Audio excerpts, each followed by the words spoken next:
From Daily Forex, this is Chris taking a look at the Swiss franc against the Japanese yen.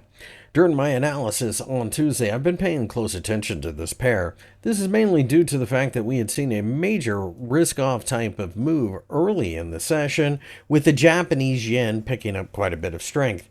This might have something to do with the Russians changing their nuclear mandates, as the Ukrainians have fired missiles into the deeper parts of Russia.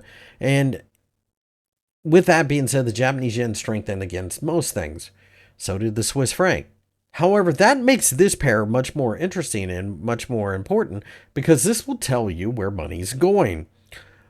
With the Swiss franc dropping the way it did against the yen, only to turn right back around, I think at this point it's likely to be a situation where the Japanese yen is going to fall against most currencies, especially if the lowly Swiss franc can pick up strength. So while this may or may not be a trade that you take, it's a very important indicator. What I would point out is we are forming some type of really ugly bullish flag, which could send this pair much higher. That means the Japanese yen might be in serious trouble soon.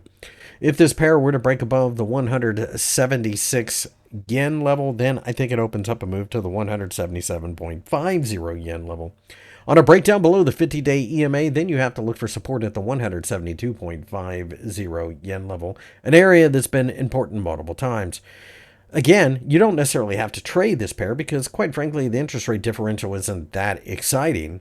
It's not like you get paid a lot at the end of every day. But what it does tell you is whether or not, if you are looking to take advantage of swap at the end of the session, which of these currencies might be funding most of the carry trade at the moment. So therefore, I find this to be one of the most important charts in the Forex markets that a lot of traders sadly ignore because it tends to chop.